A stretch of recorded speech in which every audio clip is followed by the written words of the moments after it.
Bonjour à tous, c'est Sylvain Gamard pour la société Acheteur de Maison. Ravi de vous retrouver sur ce webinaire Acheteur de Maison, la formation pour devenir marchand de biens. Voilà, si vous avez rejoint cette formation, c'est que vous avez, enfin, ce webinaire, c'est que vous avez un certain intérêt, un certain goût pour le marchand de biens, pour le métier de marchand de biens, ou peut-être vous poser des questions sur ce que c'est un marchand de biens et si c'est pour vous ou pas. Vous avez peut-être des questions, je suis sûr. Alors, n'hésitez pas à les poser en commentaire, hein. Je tâcherai de regarder pendant le webinaire au fur et à mesure pour bien vous laisser le temps de vous exprimer et de répondre à vos questions. En tout cas, voilà, le but du jeu aujourd'hui, c'est de vous donner un petit peu d'insight dans le métier de marchand de biens, comment nous on le conçoit et de vous parler un petit peu de notre accompagnement jusqu'à où on va, bien sûr, dans l'accompagnement pour que vous soyez sûr de ne jamais rater votre première opération de marchand de biens. C'est vraiment vous faire gagner du temps, en fait, pour être sûr que, voilà, sur un métier qui est plutôt un métier à risque, que vous en fassiez un métier serein en gestionnaire de bons pères de famille, comme on aime dire. Alors, je vais partager mon écran. Voilà, les slides, c'est un petit peu une base de discussion, bien sûr.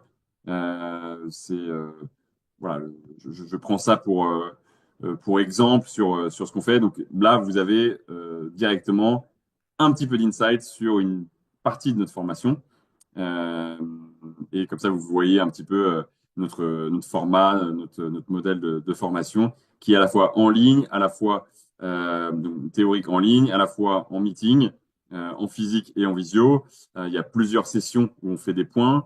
Il y a beaucoup de mise en situation, parce que c'est vraiment ce que nous disent tous les apprenants, le plus important, c'est les mises en situation, en fait. C'est de se mettre dans le réel, dans le dur. Je vois un bien immobilier, je regarde la vidéo, j'analyse la situation, j'ai peut-être un topo du bien et de sa situation au départ. Qu'est-ce que j'en fais, quoi? Est-ce que je fais une offre? À quel prix? Est-ce que j'y vais pas? Comment? Voilà, c'est vraiment un ficeler, un mini business plan finalement. Et c'est ça qu'on vous apprend à faire avant évidemment de le faire ensemble en pratique. Donc voilà, donc nous c'est acheteur de maison on veut parler un petit peu aujourd'hui du métier de marchand de biens pour, à mon avis, à notre sens, avec mon frère et moi qui sommes les fondateurs de acheteurs de maison, euh, à notre sens, le plus important dans le fait de devenir marchand de biens, de passer le cap de marchand de biens, parce que certains d'entre vous connaissent peu l'immobilier, certains d'entre vous connaissent bien l'immobilier, mais généralement en investissement locatif. Ben là, c'est un changement de mindset. Vraiment, c'est opérer ce changement de mentalité. Et là-dessus, je veux vraiment faire un point long voilà, pour vous initier déjà au mindset. C'est de la valeur gratos sur ce webinaire. C'est cadeau, on vous l'offre. Donc profitez-en et profitez-en pour poser toutes les questions que vous avez. Donc voilà un petit peu ce qu'on va aborder aujourd'hui. La première chose, on se pose la question du est-ce que je dois passer marchand de biens ou pas, c'est qui suis-je? C'est peut-être bête, vous pensez que vous vous connaissez, mais voilà, on ne se connaît jamais parfaitement et c'est toujours bien de se poser ces questions du qui avant de commencer. Donc en fait, qui dans ce contexte-là, c'est un petit peu votre profil, notamment votre profil d'investisseur immobilier avec voilà, vos connaissances, votre expertise, mais aussi vous, votre profil euh, personnel. Qui êtes-vous avec vos rêves, vos peurs, vos doutes. Voilà, c'est ça qu'il faut mettre par écrit, il faut mettre sur papier. Ça suffit pas de le dire comme ça, il faut l'écrire. C'est vraiment beaucoup plus utile de se l'écrire et comme ça on arrive à trouver des solutions. Donc, évidemment, au départ, marchand de biens, ça peut être un métier qui vous fait peur. C'est un métier qui a peut-être historiquement pas la meilleure réputation. Il y a eu des marchands de biens qui ont été réputés un peu des truands. Voilà, le côté très shark, le côté je m'en fous du locataire qui y a dedans, je le dégage, je me fais ma renta et je le revends. Il y a peut-être eu effectivement des mythes là-dessus. Il y en a peut-être eu en vrai. Mais je vous rassure, dans la grande, grande majorité, ce n'est absolument pas le cas. Vous avez peut-être des angoisses sur est-ce que je vais y arriver? Est-ce que je vais y arriver en termes de connaissances, mais surtout, et je pense que la majorité dans ce cas-là, vous me dites en commentaire si c'est vraiment le cas, mais c'est est-ce que je peux le faire financièrement? Est-ce que c'est pérenne financièrement? Que ce soit un métier que vous souhaitez faire à temps partiel, c'est-à-dire un petit projet tous les ans ou tous les 2, 3 ans, ou bien que vous vouliez faire ça à plein temps, vous voulez quitter votre vie peut-être d'avant, votre vie qui vous saoule, votre travail, vous en avez marre, la décision elle se prend pas assez vite, vous gagnez pas assez, vous en donnez trop à l'employeur et aux impôts. Voilà, c'est dans ces deux cas-là, vous demandez financièrement, est-ce que je peux y arriver? Et ça, c'est un point important. Il faut le noter dans ces doutes et évidemment, on va y répondre tranquillement tout au long de la formation. Ensuite, c'est de mettre en place un plan d'action. Et c'est là où on va vous aider, notamment dans la formation. C'est quel est le plan d'action précis, quel est, comme je disais tout à l'heure, le business plan pour faire en sorte que ça marche. Mais pas seulement le business plan du projet, mais le business plan de mon entreprise de marchand de biens. D'accord? Parce que un projet peut marcher ou ne pas marcher, mais l'activité, enfin, la société de marchand de biens, c'est encore une autre étape. Voilà. Donc, on va y venir au fur et à mesure de la formation aussi. Vous pouvez aussi avoir peur de ne pas louer, que l'investissement soit pas rentabilisé. Parce qu'en général, quand on vient d'un monde de l'immobilier, on commence tous, hein, on a acheté un appartement, peut-être qu'on y a vécu un peu, après on a mis en location, donc on a fait de l'investissement locatif. Et donc, on se dit, si c'est pas loué et que j'arrive pas à le vendre, alors du coup, j'ai aucun revenu, du coup, c'est la merde. Donc, on peut avoir ces peurs-là. Euh, En venant, en fait, du monde de l'investissement locatif, on a effectivement, on peut appeler ça la peur du vide, quoi, la peur du vide de la vacance immobilière. Et donc, du coup, souvent, quand on vient de l'investissement locatif, on va se dire, par peur du vide, je vais viser des endroits où il y a une demande forte. Voilà, il y a une demande locative forte. Alors là, on n'est plus du tout dans ce monde-là. Là, on peut faire du marchand de biens en pleine campagne, vraiment au milieu de nulle part. Ça n'a rien à voir, en fait. Donc, en termes de localisation géographique aussi, ça change la donne par rapport à de l'investissement locatif. Et ensuite, on peut aussi avoir des doutes sur qu'est-ce qu'on va penser de moi si j'y arrive pas. Parce qu'en fait, on s'investit nous-mêmes personnellement. Qu'est-ce que mes proches vont penser de moi? Qu'est-ce que je vais devenir? Si ça rate, qu'est-ce que je fais? Est-ce que je fais faillite? Comment je retombe sur mes pattes finalement? Est-ce que je vais me retrouver à la rue?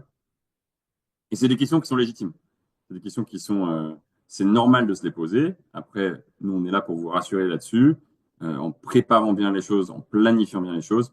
Il y a, vous n'allez pas vous retrouver à la rue, tout simplement. Ça va être tranquille. Voilà. Mais il faut bien regarder la situation. Et évidemment, on est là pour vous accompagner, pour vraiment vous prendre par la main, hein, tout simplement, et vous dire dans votre cas précis, qu'est-ce qui marche pas, quelle opération il faut que vous preniez, quelle opération il faut pas que vous preniez. Et ensuite, il peut y avoir un doute, une peur sur l'équilibre de vie. Il y a beaucoup de gens qui s'investissent à fond dans leur métier, ils deviennent marchands de biens, allez, j'y vais à 100%, à 1000%. Et en fait, marchand de biens, c'est un métier, voilà, on n'est pas du tout Instagrammeur, hein, ça c'est évident. Tous ceux qui vous vendent que en 6 mois on devient riche en marchand de biens, il faut tout de suite fuir. Il faut pas y aller parce que non, on ne vient pas richissime en 6 mois. D'accord? On, on trouve un équilibre au fur et à mesure. Les 2 premières années, les 3 premières années, ça peut être difficile. C'est-à-dire que même si les opérations marchent bien, bah, on veut continuer à faire grandir la société. Donc, en perso, est-ce qu'on peut se rémunérer tant que ça? Forcément, pas tant que ça. Donc, on fait grandir au fur et à mesure. Et l'autre chose, c'est on donne tellement de temps là-dedans que on a moins de temps pour la famille et voilà, les amis, la famille, les enfants. Donc l'équilibre pro-perso devient un petit peu compliqué et même voilà, ses passions à soi, sa vie à soi, perso, on prend un petit peu un coup parfois. Donc Il y a des gens qui peuvent avoir la peur de cet équilibre-là. Et dans la formation, j'explique ma manière de faire, ma routine, ma discipline, même si chaque jour est différent en marchant de bien, on a quand même nos routines, justement, pour bien cadrer les choses et faire en sorte que ça marche. Et en face des peurs, bah, vous avez forcément des rêves, des désirs. Mais on est tous pareils, on a tous envie d'être marchand de biens pour la liberté financière, l'indépendance financière, le fameux fuck you money, si je peux me permettre. Donc c'est vraiment se dire, j'en ai marre d'être dans la rat race, c'est-à-dire dans cette roue du hamster où je la fais toujours tourner, mais je dois toujours faire un effort monstrueux pour faire avancer la roue, et qu'en fait, c'est pas vous qui travaillez, enfin, qui troquez votre temps pour de l'argent, mais c'est le contraire. C'est l'argent qui tourne pour vous. Et donc, nous avons les secrets pour ça, et on a les secrets pour vous aider à le faire. Et il faut que vous vous permettiez mentalement de le faire. Et en fait, vous avez évidemment des désirs de travailler un petit peu moins, lever un petit peu le pied. On n'est pas sur Terre, je pense, pour bosser 18 heures par jour pendant toute sa vie. Donc, il faut un peu en profiter. On est là qu'une fois sur cette Terre. Il faut se poser les bonnes questions. Et évidemment, on veut pouvoir profiter de son entourage et on veut pouvoir faire profiter de son entourage de ses connaissances, de son indépendance financière et peut-être effectivement des avantages financiers qui vont avec. Donc, il faut que vous vous demandiez quels sont mes objectifs à moi. D'accord? Donc, quand vous vous dites, allez, je vais aller faire une formation de marchand de biens, il faut que vous dites, mais il faut que vous disiez pourquoi je fais ça. Pourquoi je vais m'embêter à aller reprendre des cours. Hein, en général, vous n'avez pas 14 ans. Donc, vous allez revenir à l'école, entre guillemets, même si bon, c'est tranquille, c'est à votre rythme, c'est sur une plateforme digitale. Vous venez quand vous voulez, vous vous organisez, vous posez les questions quand vous voulez et on y répond quasiment en instantané. Mais vous faites à votre rythme. Et donc, il faut que vous vous disiez pourquoi je fais ça? Pourquoi est-ce que je viens dans cette formation? Il faut l'écrire. Il faut l'écrire, il faut écrire son rêve, il faut écrire sa mission. Il faut écrire sa mission, son pourquoi. C'est très, très important que vous le marquiez. Je vais vous donner une anecdote. Moi, j'étais en prépa et en prépa école de commerce. Donc, voilà, je visais les meilleures écoles de commerce qui sont HEC, les SEC, ESCP, pour ceux à qui ça peut parler. Donc, ce sont des grandes écoles de commerce qui sont à Paris et que, voilà, quand on est en prépa école de commerce ou prépa scientifique, on ne rêve que de ça. Et en fait, il y a pas vraiment le choix. Soit on fait les études tranquillement et puis on essaye de faire du mieux possible et puis du coup, on a un résultat relativement moyen. Soit on se placarde vraiment ses objectifs et on se défonce pour le faire. La première fois que j'ai passé les concours, donc ça dure 2 ans avant de passer l'examen. Voilà, j'ai vécu un peu sur mes acquis, j'ai bossé, j'ai travaillé, je dis pas le contraire, mais j'y croyais à moitié. Donc j'ai fait une troisième année, j'ai redoublé cette année de concours, et là j'ai pris un petit appartement tout pourri, un 9 mètres carrés, qui était dans un sous-sol en banlieue parisienne, et je me suis enfermé, tout simplement. En dehors des cours, je ne voyais personne. J'ai bossé comme un dingue. Il n'y avait pas Internet dans le logement. Il y avait le lit était par terre. Il y avait juste un bureau, une douche et deux plaques de cuisson et un frigo, c'est tout, quoi. Et donc là, j'avais placardé sur le mur, c'est HEC ou c'est rien, quoi. Donc c'est HEC. Donc on fait pas prépa école de commerce, prépa HEC pour ne pas viser HEC. Et donc j'ai bossé comme il fallait, avec mes points forts et mes défauts, et j'y ai réussi, et j'ai atteint le concours HEC. Donc voilà. Donc il faut absolument l'écrire et se persuader au quotidien qu'on va y arriver. D'accord? Il faut l'écrire. Et ensuite, il faut que vous vous demandiez pourquoi vous voulez investir. Parce qu'on fait ce métier, voilà, encore une fois, il faut qu'il y ait une mission, il faut qu'il y ait un pourquoi. Nous, par exemple, c'est de redonner du logement dans un marché en crise à des primo-accédants et à des gens qui ont peut-être moins les moyens. Donc, on met toujours un accent à vendre à un prix inférieur au prix du marché. Voilà. Nous, c'est notre mission qui nous rend heureux, qui nous donne envie de nous lever le matin et qui a du sens pour nous. Parce qu'aujourd'hui, le marché est en crise, les gens ont du mal à se loger. Et donc, donner la possibilité à des gens locaux d'investir. Parce qu'on voit bien que ce soit en Bretagne ou ailleurs, les prix continuent à monter. Et donc, de plus en plus, on entend, hein, ah, c'est les Parisiens qui sont venus investir, et donc du coup, on peut plus se loger chez nous. On entend souvent ce genre de phrases. Mais la vérité, c'est que nous, on redonne du logement à des prix décents. Et donc, c'est ça qui nous intéresse dans notre stratégie. Et donc, vous, pourquoi est-ce que vous souhaitez investir? Est-ce que c'est à titre purement spéculatif? Est-ce que c'est vraiment pour préparer une retraite? Est-ce que c'est pour avoir un revenu complémentaire à côté de votre activité? Qu'est-ce qui vous motive? D'accord? Euh, c'est important que vous posiez cette question parce qu'il y a du travail en face. Et si vous vous levez sans savoir pourquoi vous le faites, si c'est purement que pour de l'argent, ça m'étonnerait que ça arrive et ça marche. Et souvent, en vérité, ça a plutôt tendance à capoter parce qu'aux premières difficultés, ben justement, on n'a pas cette mission, on n'a pas ce pourquoi. Et donc, on revient dans notre zone de confort. Donc, dans les fondamentaux du mindset, je pense que l'essentiel du passage d'investisseur immobilier à marchand de biens, c'est changement d'opération, du mode opératoire dans sa tête. Donc, si, si on est très bon en investissement locatif, c'est-à-dire on achète des apparts et puis on gagne de plus en plus d'argent et on achète un autre appart et on le met en location et ainsi de suite, ok, on peut devenir millionnaire, peut-être. Donc voilà, on commence par ça et on peut y arriver. En revanche, si on fait la même chose, donc acheter un premier bien, un deuxième bien, un troisième bien, etc., en technique marchand de biens, là, on peut être vraiment multimillionnaire. Et ça peut aller très vite. Ça peut aller vraiment très vite. Donc, il faut changer un petit peu son mindset là-dessus.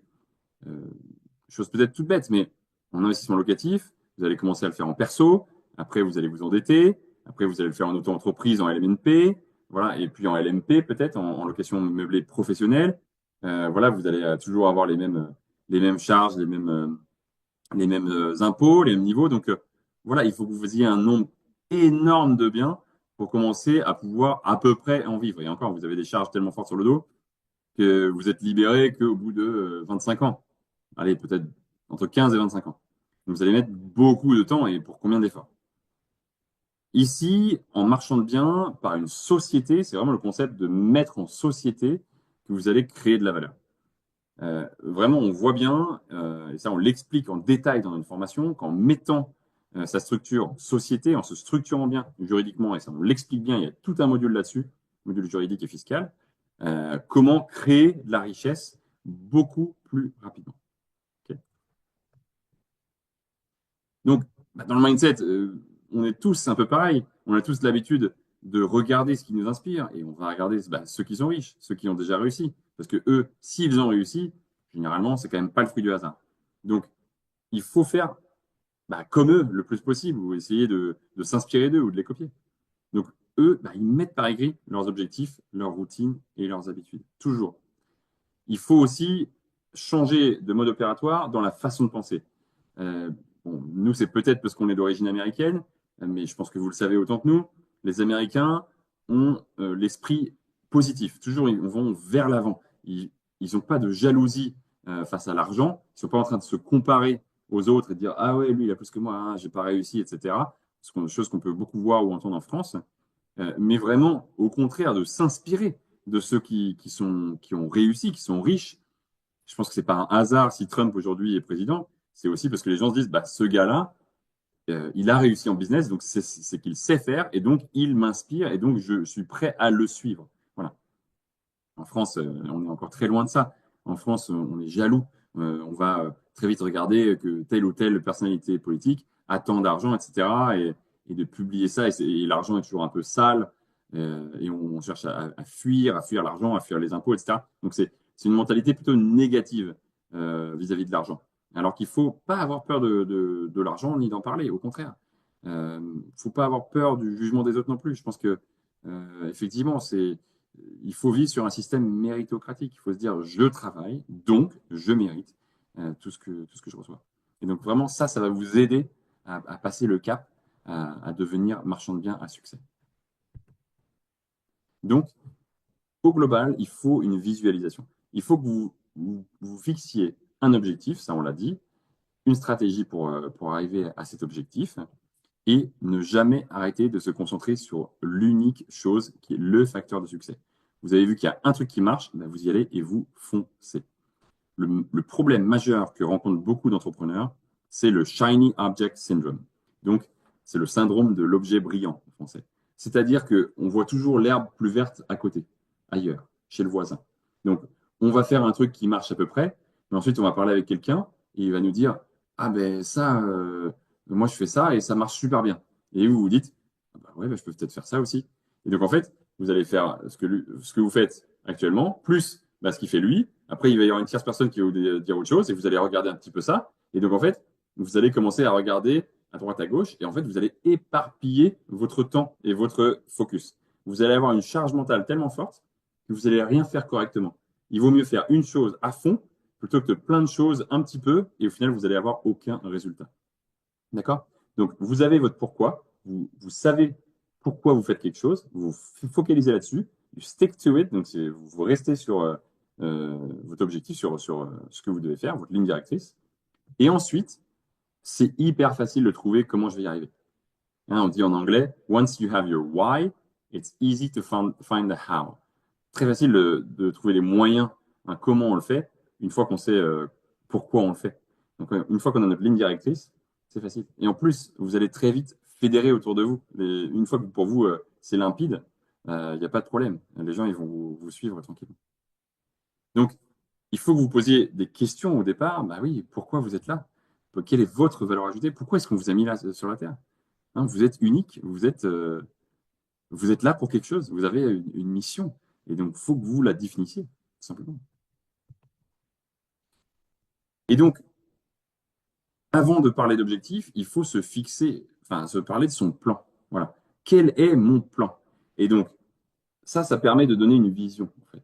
Ça permet d'abord de faire le bilan de ce qu'on a fait jusqu'à là, avec nos forces, nos faiblesses, etc. C'est toujours intéressant de faire un bilan personnel sur ce que j'ai fait, ce que j'ai réussi de bien, ce que j'ai réussi de moins bien, et puis de faire un diagnostic complet. Et ça, on l'a dans la formation avec des exercices pratiques. Et ensuite, une fois que vous avez fait ce bilan, ce diagnostic, etc., avec vos axes d'amélioration, bah, c'est de créer votre nouvelle vision très court terme, moyen terme et à 20 ans, à 30 ans. Voilà. Et en fait, tout ça doit créer votre ligne directrice. Et il faut le mettre par écrit.